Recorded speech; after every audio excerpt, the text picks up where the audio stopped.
Dalam video kali ini, kita akan praktek olah data menggunakan software eFuse. Nah, variabelnya itu ada 4. Ada variabel CSR, ada variabel KM, X2, ada variabel DKI, X3, ada variabel Y. Jadi, kita mau melakukan regresi X1, X2, X3 terhadap Y.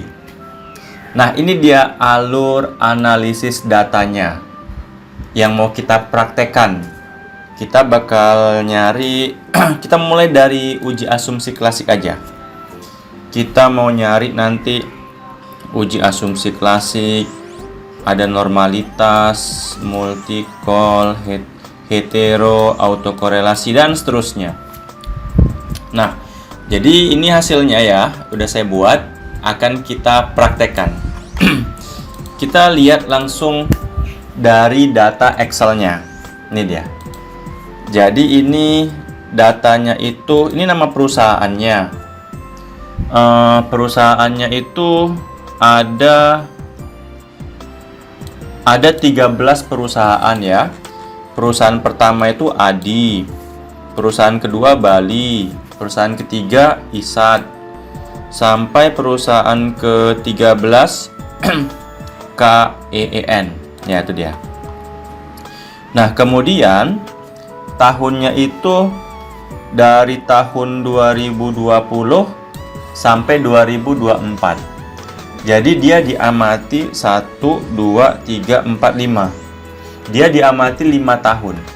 Ya. Tuh. Nah, ini CSR-nya, ini KM-nya, ini DKI, ini PBV. Nah, kemudian ini ada transformasi ya.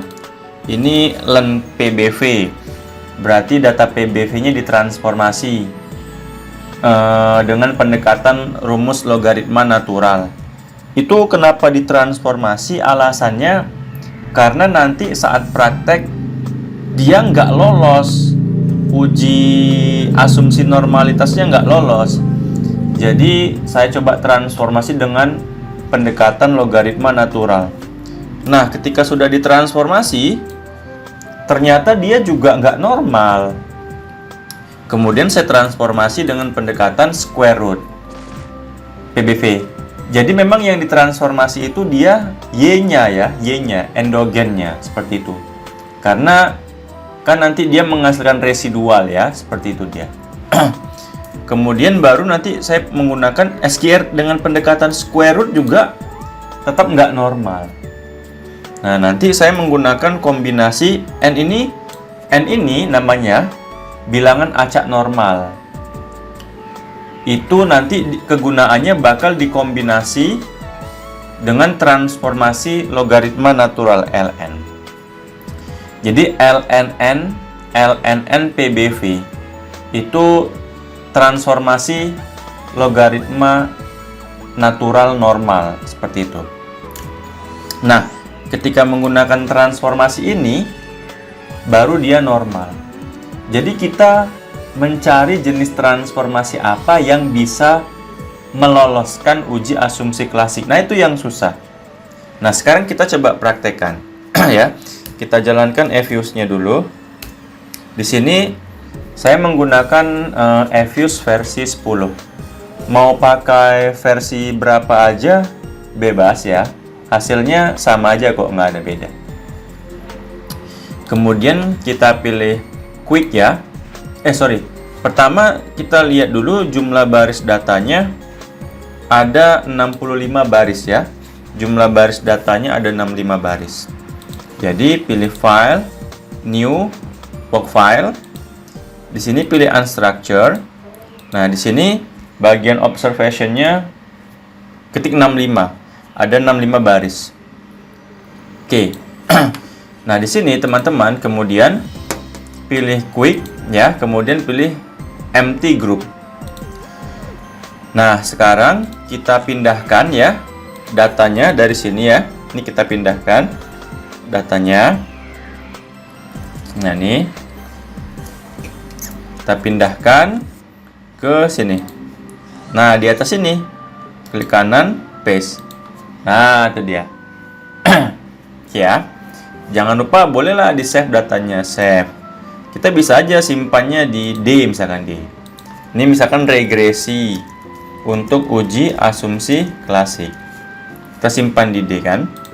Nah, jadi dia muncul nih ada di D-nya. Kalau lihat di D.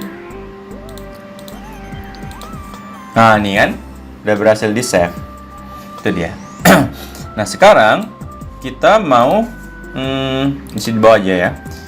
Ini kita mau melakukan uji asumsi klasik. Kan ada uji normalitas.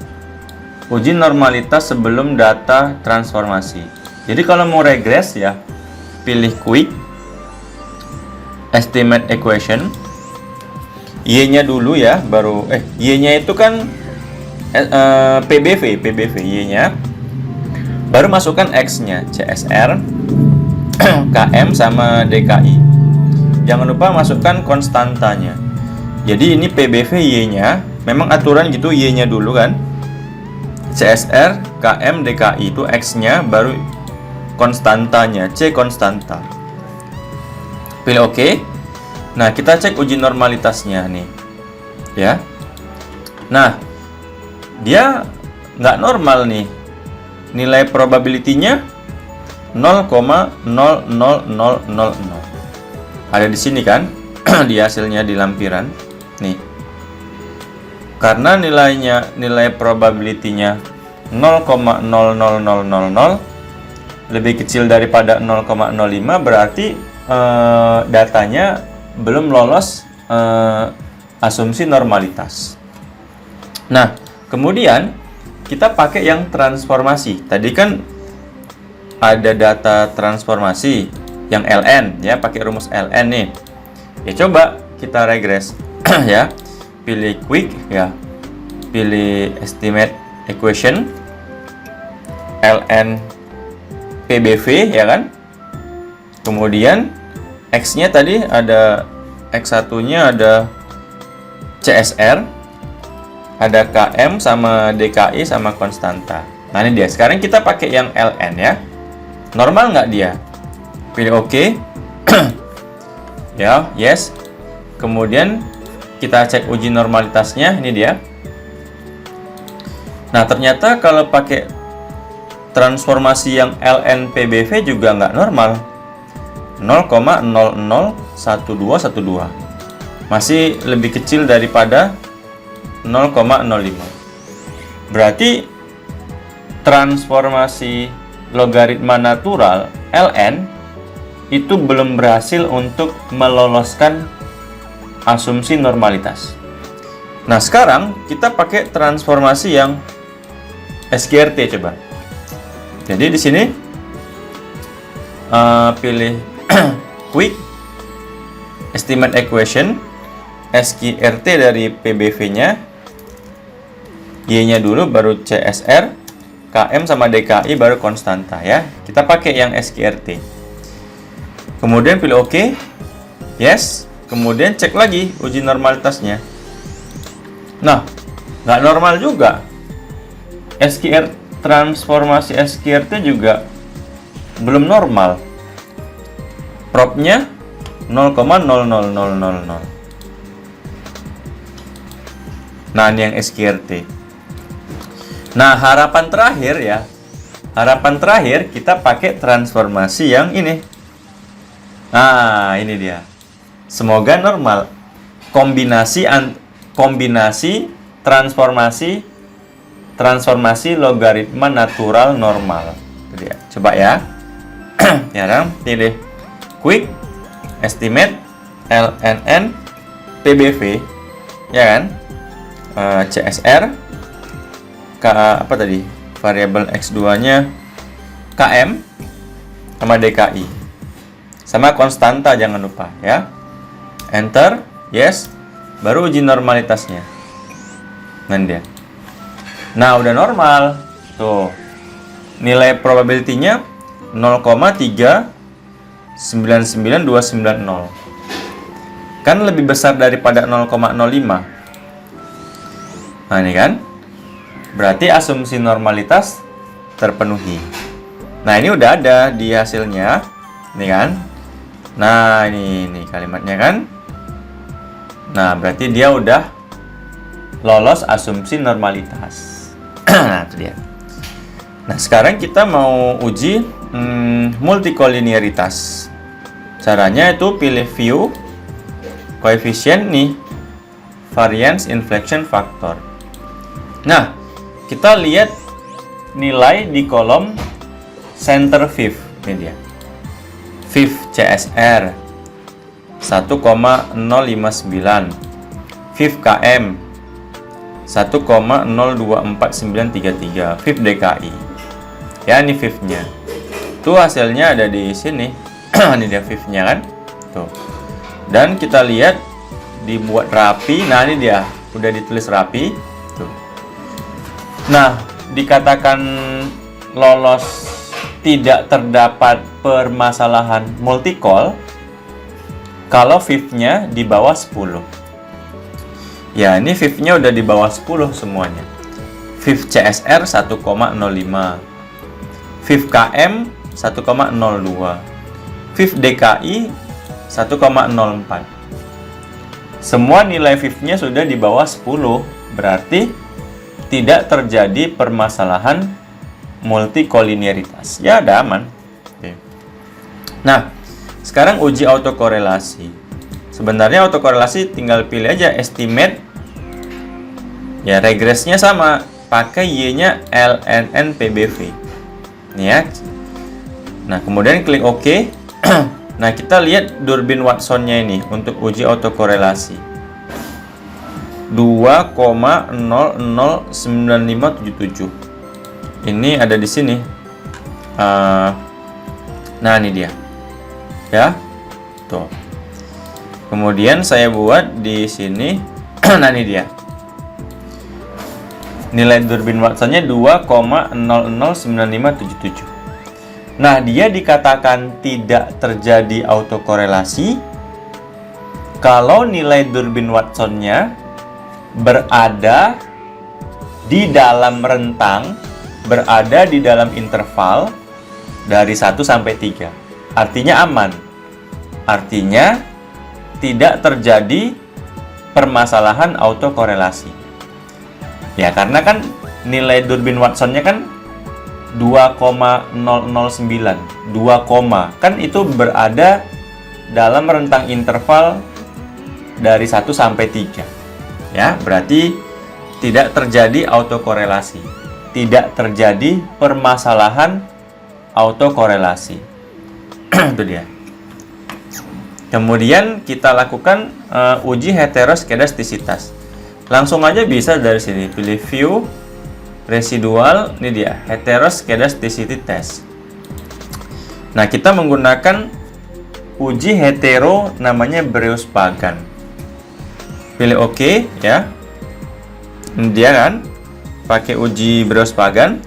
Nah, kita ambil yang ini, prop chi-square baris ops r-square ini. Nah, ini yang ini saya tandai. Nah, ini dia ya. Tuh. Itu udah saya buat. Nah, ini dia. Nilai prop chi-square-nya. Nah, dikatakan lolos kalau nilai probability-nya di atas 0,05. Kita lihat nilai probability chi-square-nya 0,7073. Sudah lebih besar daripada 0,05. Artinya apa? Artinya tidak terdapat permasalahan tidak terdapat permasalahan heteroskedastisitas. Nah, itu dia. Nah, barulah ini kita close aja. Udah selesai lah dia kan. Kita close ya, close. Baru kita selanjutnya menggunakan regresi data panel ya. Nah, caranya pilih file, new, work file. Ini pilih balance panel. Nah, dia dari tahun berapa? dari tahun 2020 sampai 2024. Oke. Kemudian jumlah perusahaannya ada 13. Nih. Kemudian pilih OK. Nah, dia.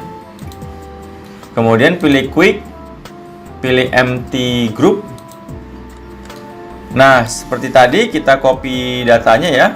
Ini copy datanya semua. Kita copy semuanya. Oke. Dah. Kemudian pindahkan datanya di sini ya. Klik paste. Itu dia. Baru kita pilih Quick Estimate Equation. Nah, yang digunakan Y-nya ln PBV. Kita regres ya terhadap CSR, terhadap apa lagi? KM, sama DKI, sama C. Nah, kemudian ini kita pilih OK. Nah, ini hasil ini namanya Common Effect Model. Makanya di output itu ada Common Effect Model. Nah, ini Common Effect Model. Inilah dia. Estimate kita bisa ini. Nah, ini untuk fixed effect modelnya.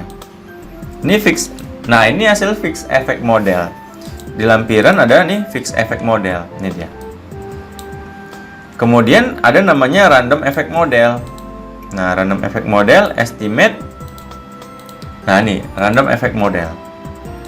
Nah, itu random effect model. Itu ya.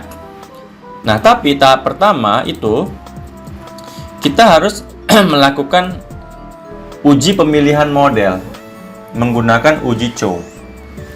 Jadi uji Chow itu memilih model mana yang mau kita pakai, model CHEM atau FEM.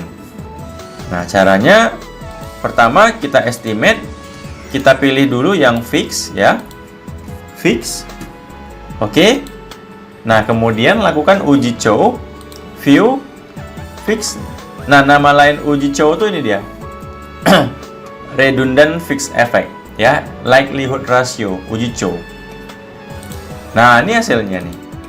Lihatnya yang period chi-square ini. 0,8158. Itu ada di sini.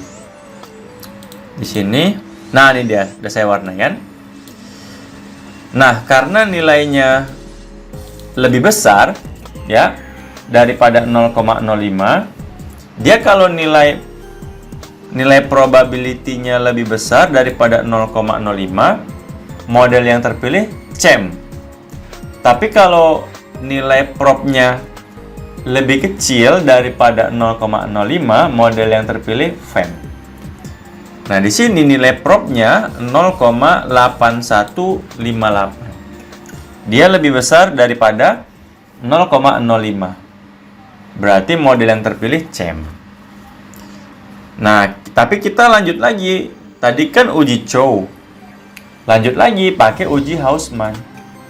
Caranya gimana? Caranya pilih estimate. Panel option harus ke random dulu ya, random. Oke. Nah, baru kita lakukan uji Hausman. Nih, Hausman. Nah, ini uji Hausman. Kita lihat di kolom prob-nya 0,7382 uji Hausman. Nah, ini dia kan nilai prob-nya 0,7382. Karena nilainya lebih besar daripada 0,05, model yang terpilih adalah REM ya. Tapi kalau nilai prob-nya lebih kecil daripada 0,05, model terpilih FEM ya. Nah, terakhir kita pakai uji Lagrange. Nah, kalau uji Lagrange, kita buka file yang ini dulu, yang udah kita save tadi ya. Ini kita buka, uji Lagrange. Kita quick estimate equation, ln PBV, CSR, KM DKI konstanta. Nah, cara uji Lagrange-nya, pilih view, residual. Nah, ini dia serial correlation LM Lagrange. Kemudian pilih OK. Nah, ini dia. Uji LM, Lagrange. 0,8124. Nah, ini dia kan. Karena nilai propnya di atas 0,05, nilai propnya ya, 0,8124 di atas 0,05, maka model terakhir yang terpilih adalah CEM, Common Effect Model. Berarti kita pakai model yang CEM. Nah, ini model CEM. Nah, inilah model yang akan kita gunakan untuk uji T, uji F, simultan, R-square. Nah, hasil ini sudah dibuat ada di sini. Nah, ini dia. Ya. Ini dia. Ya udah, tinggal kita interpretasi nilai R-square-nya. Ini kan. R-square-nya 0,3342. Nih kan. Jadi pengaruh CSR, KM, DKI terhadap PBV sebesar 33,42%. Ya. Kemudian hasil uji simultannya, lihat yang ini, nilai propnya 0,000015. Karena lebih kecil daripada 0,05, artinya CSR, KM, DKI secara simultan berpengaruh signifikan terhadap PBV. Nah, ini persamaan regresinya ya, diambil itu dari nilai di kolom koefisien nih. Ya. Nah, kita lihat yang berpengaruh signifikan siapa? CSR itu berpengaruh signifikan ya. Karena nilai propnya lebih kecil daripada 0,05. Begitu juga KM. KM juga berpengaruh signifikan karena propnya lebih kecil daripada 0,05. Nah, tapi DKI dia tidak berpengaruh signifikan karena propnya di atas 0,05. Jadi dari hasilnya yang berpengaruh signifikan si CSR sama KM ya. Karena propnya lebih kecil daripada 0,05. Sementara DKI dia tidak berpengaruh signifikan. Nah, seperti itulah cara praktik olah datanya. Semoga bermanfaat.